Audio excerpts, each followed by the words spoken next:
She said, I am going to my high school ex's birthday party. You were not invited, so do not wait up. I said, enjoy yourself. Then I did not wait up, or text, or call for 48 hours. Her voicemail messages went from angry to worried to desperate. I, 32 male, got the announcement on Thursday evening. Vanessa, 29, and I were making dinner. Well, I was making dinner. She was scrolling through her phone when she dropped it casually like she was telling me she needed to pick up milk. Oh, by the way, I am going to Troy's birthday party on Saturday. It is just high school people, so you are not invited. Do not wait up. I stopped chopping onions, looked at her. She was not even making eye contact, still staring at her phone. Troy? Your ex-boyfriend Troy? Yeah, it is his 30th. Big milestone. The whole crew from senior year will be there. She finally glanced up. It is not a big deal. And I am not invited. It is a specific vibe, high school nostalgia thing. You would not know anyone anyway. The casual dismissiveness hit different. We had been together 4 years, lived together for 2, and she was telling me, not asking, telling, that she was going to her ex's party and I should just what?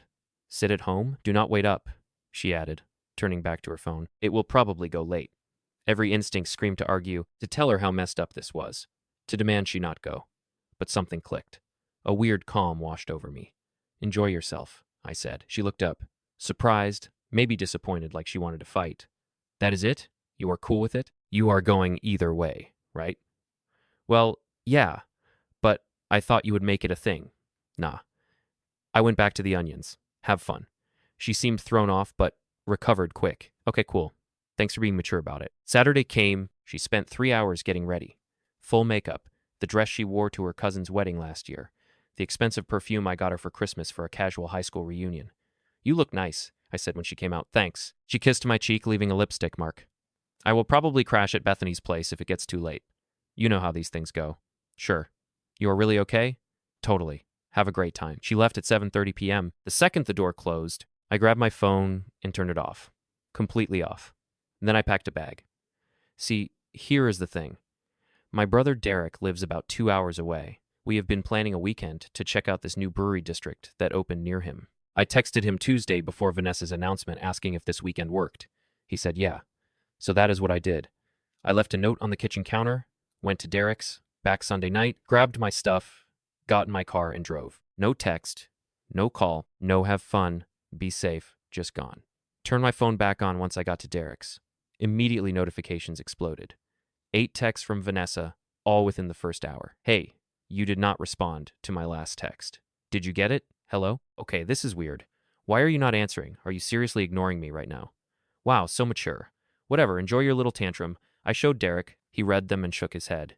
Bro, she told you not to wait up. Exactly, so you are what? Teaching her a lesson? Nah, I am just not waiting up like she said. I turned the phone off again. Sunday morning, I turned it on to 20 more texts and 5 voicemails. The tone had shifted dramatically. Texts from late night. Okay, seriously, are you okay? This is not funny anymore.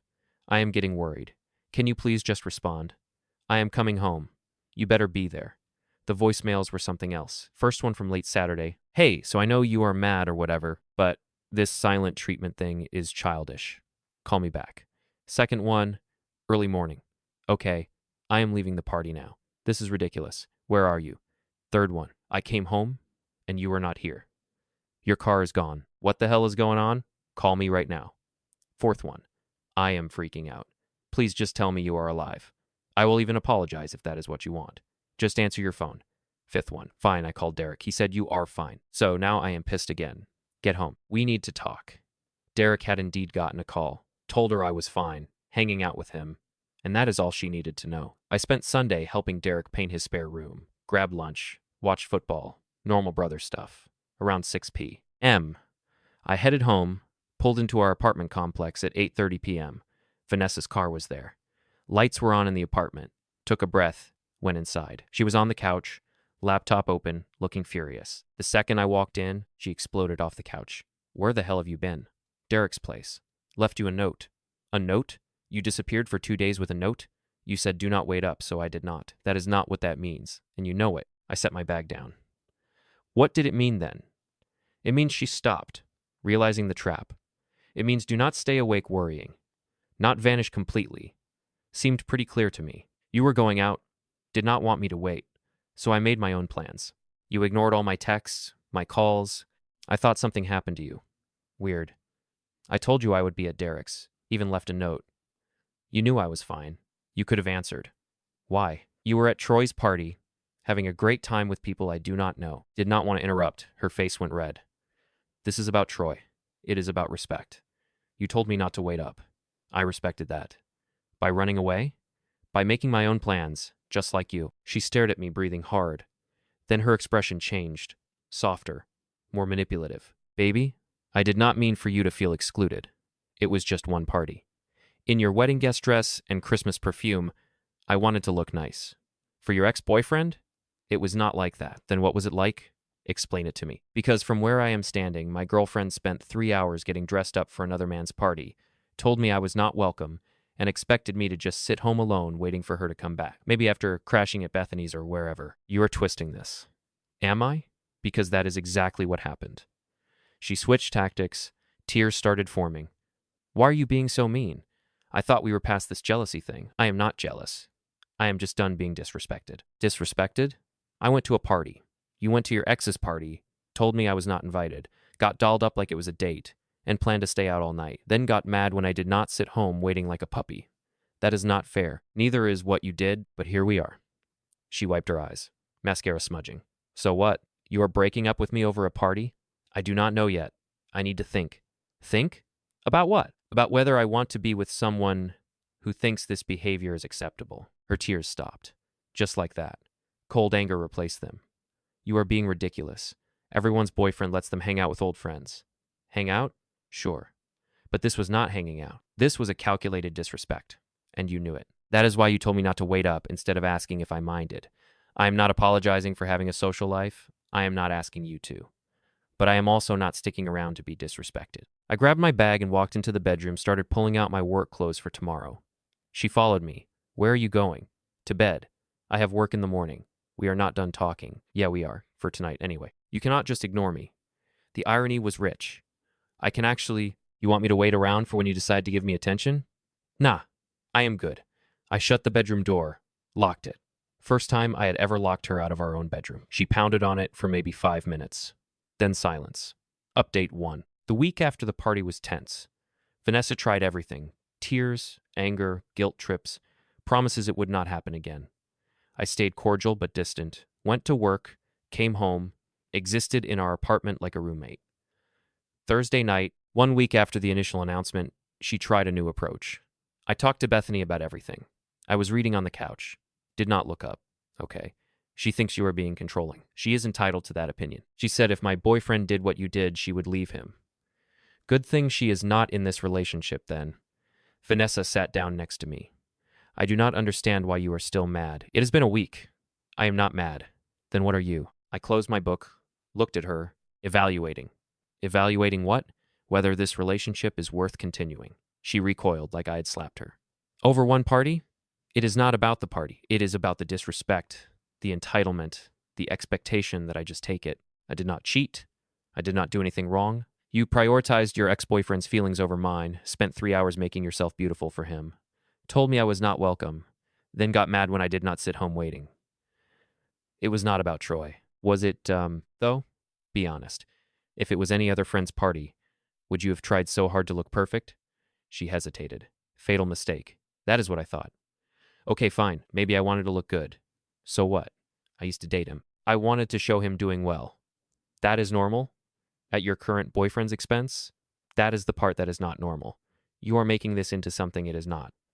Then help me understand. What would you have done if I told you I was going to my ex-girlfriend's birthday party? You were invited, and not to wait up.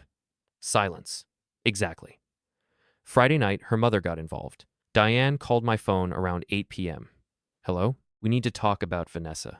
Diane's voice was sharp, accusatory. Hello to you too, Diane. Do not be smart. My daughter is devastated. She says you have been giving her the silent treatment for a week. That is not accurate. I have been cordial, just distant. Over a party? You are going to throw away 4 years over a party? Did she tell you the details about whose party it was?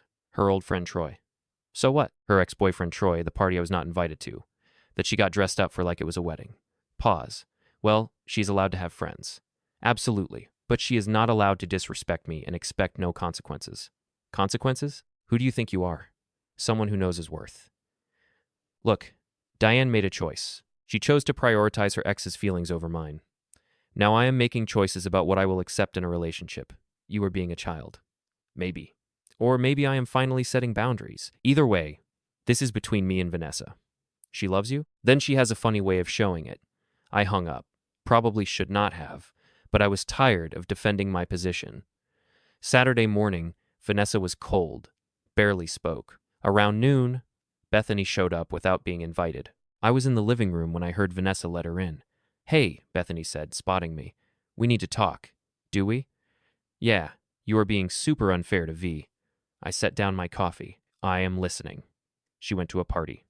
That is it. And you are punishing her like she committed a crime. Is that how she explained it? She said you disappeared for 2 days and have barely spoken to her since. Did she mention why? Bethany waved her hand dismissively. Because she went to Troy's party. Big deal. Without me, after telling me I was not invited. After getting dressed up like she was going on a date. So, she wanted to look good. Girls do that. For their ex-boyfriends, while their current boyfriend sits home, you are insecure. I laughed. Could not help it. Yeah, sure. That is it. I am insecure. Not that my girlfriend disrespected me and expected me to be okay with it. It is controlling to tell your girlfriend who she can see. I did not tell her she could not go. I said, enjoy yourself. Then I went to my brother's. How was that controlling? That seemed to throw her. Well, you ignored her texts. She told me not to wait up. I took her at her word. Vanessa jumped in. See, you did it to spite me. No, I did it because I was not going to sit around waiting for you to come home from your ex's party. I have self-respect. This is ridiculous. Bethany stood up. V, you deserve better than this. If he cannot handle you having male friends, I have zero problem with male friends. I have a problem with my girlfriend prioritizing her ex-boyfriend's birthday party over her current boyfriend's feelings. There is a difference. You should leave him, Bethany said to Vanessa. Seriously, this is toxic. Something in me snapped, not to anger, but to clarity. You know what? She should. If she thinks my boundaries are unreasonable, she should definitely leave. Vanessa's eyes went wide. What? I am serious. If you think going to your ex's party without me, dressed to impress, then getting mad when I do not wait around, is acceptable behavior, leave. Find someone who will put up with it. You do not mean that. I do, because I am done arguing about this. Either you understand why what you did was disrespectful, or you do not. If you do not, this will not work. Bethany scoffed. Wow, manipulative much? Not manipulation, honesty. I am not going to beg someone to respect me. I stood up and grabbed my keys. Where are you going? Vanessa asked, panic in her voice. Out. Unlike you, I will actually answer my phone if you need me. Left them both sitting there. Drove around for a while, then ended up at Derek's again. He took one look at my face and handed me a beer. She brought back up? He asked. Her friend Bethany came to tell me I am controlling. For what? Not waiting around while she partied with her ex? Apparently. Derek shook his head. Man, if my girlfriend pulled that, I would be gone. You have been more patient than I would have been. Trying to give her a chance to see it from my side. Is she? Not even close. She is doubling down, getting her mom and friends involved to pressure me. So, what are you going to do? I took a long drink. Honestly, I think I am done. Just have not fully admitted it to myself yet. Sunday night, I went back to the apartment. Vanessa was waiting, eyes red from crying. We need to talk, she said. Okay, I am sorry for the party, for everything. I did not realize it would hurt you this much. The party hurt.